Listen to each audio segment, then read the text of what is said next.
So there I was, the early years of the 21st century, not paying attention in class, bored with the whole process. The teacher is going on about something that's probably I should have been paying attention to, but I was not interested in school at all. Maybe you can relate to that. But I was focused on this poster, and it had me really thinking about this idea that it was explaining. It said, "Watch your thoughts." Maybe you've heard this before. They become your words. Watch your words. They become your actions. Watch your actions. They become your habits. Watch your habits. It becomes your destiny.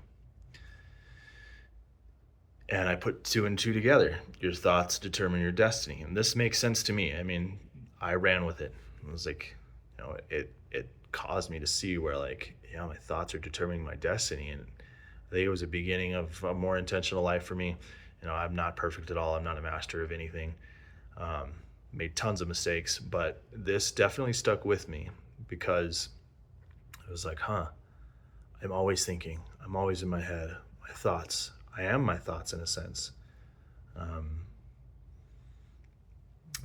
we can argue about whether or not we are our thoughts, but our thoughts are something that is always going on, and it's not something we're always aware of.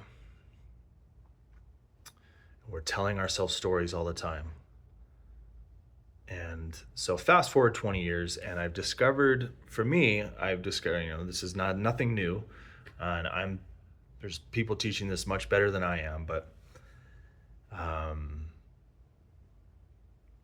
there's a missing piece. What becomes before all of that, before destiny, actions, thoughts, is your state of being.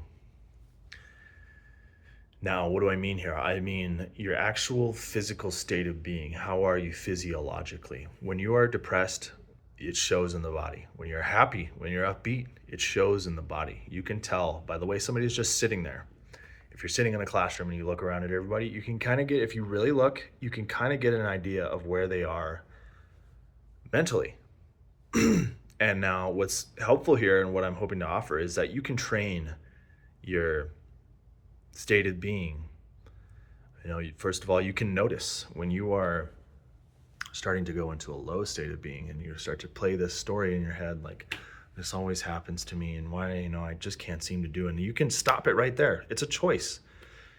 That is a gift. When you can notice that you are in a lower state of being and you are having these negative thoughts, it's a gift. It's a chance to be able to say, no, stop. Stop the thought, recommit, shake your body out a little bit, stand up, and hold your head up high and bring your shoulders down, shake your arms out, take a deep breath. It's an opportunity to reset and take a more positive focus. You can take any kind of focus you want. A story I've been that I would recommend here is, if you're in a low state and you're like, why is this happening to me? Remember, try to focus on, this is happening for me. This isn't happening to me. And if you can really believe that, you can use stress. These times are going to get stressful, I believe. With everything that's happening in technology, with AI, robotics, and all this stuff, it's going to change the way we live. And it's going to change the world. And it's going to be stressful. But if we can learn to, there's many skills that I want to share and that I feel are valuable here. But what I'm hoping can be valuable for you here is your state of being. It can be trained. Stand up, shake it out, interrupt that pattern. When you notice yourself in a state of being that isn't positive, that isn't conducive to a destiny you would like to be a part of, because look back 10 years ago. Did you think you would be here? Did you think you would be doing this? And that whole 10 years has been a stream of decisions. And if you can make one choice over and over again each day, just to be in a more positive state, just more relaxed, take a deep breath. If you can keep that practice, if you can train yourself to have a more positive focus, it will change your destiny over the next 10 years. Super important skill. So thank you guys for listening. This one went a little long here. I'm hoping it's of value to you. So thank you for watching. Thank you for your time. And I look forward to seeing you soon.